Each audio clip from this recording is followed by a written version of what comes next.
consumer electronics, access to smart devices, IoT. These are the words we keep hearing, but underpinning all of it is this idea of data science and analytics and artificial intelligence. And in order to achieve some of the growth that we're expecting to see in artificial intelligence, we're talking about a massive infusion of capital that's going to drive higher and higher revenues.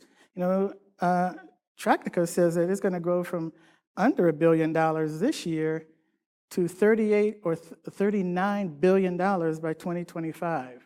And this is a conservative estimate. And so what we're talking about when we talk about artificial intelligence is this transformative capability or transformative innovation, not in the abstract, but in the very specific. And it's going to change everything from how governments operate. You can expect that the new administration is going to use the ingest of the large data sets that it captures to do all sorts of good and maybe not so good things. It will transform your internal business, whether we're talking about insider threat or the ability to identify new markets and identify new products to target existing markets. And of course, this is not limited to the United States. This is going to happen globally and worldwide.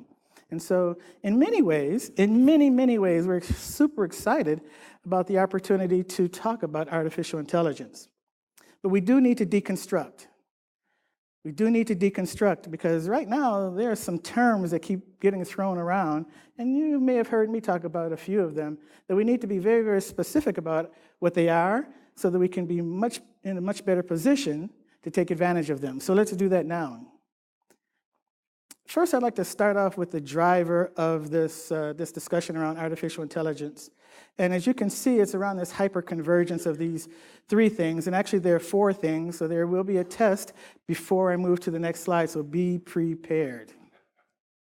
You can see that big data, this large, developed, this huge development of new data every day is driving these kind of insights. And when you think about it, all this data is being stored places and then being captured. I told my son, he's 8, that there are things that I've done in my past that only live in my memory.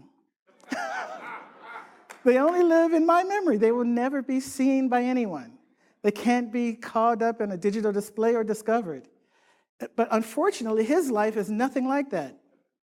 From now until his death, every experience he goes through, every activity he does, everywhere he goes, everyone he sees and knows will be captured somewhere in some digital format that is likely to last forever, well past his lifetime. This idea of hyperextension and hyper-competitive hardware. Now, it's no surprise that an Intel guy is talking about advances in compute. So when we talk about 10 nanometer scale in supercomputing, when we talk about quantum computing, we talk about using quantum qubits to rationalize large data sets and drive through hard problems, the better and better the hardware gets, the more and more data it will be able to analyze in more and more speed. And of course, smarter algorithms. If you haven't seen the movie Hidden Figures, you probably should, because what it says is, in order to save NASA, we need people who know how to write mathematical equations and understand differential mathematics. And so the better the algorithms get, the more precise the data becomes, the better insight we can derive from it.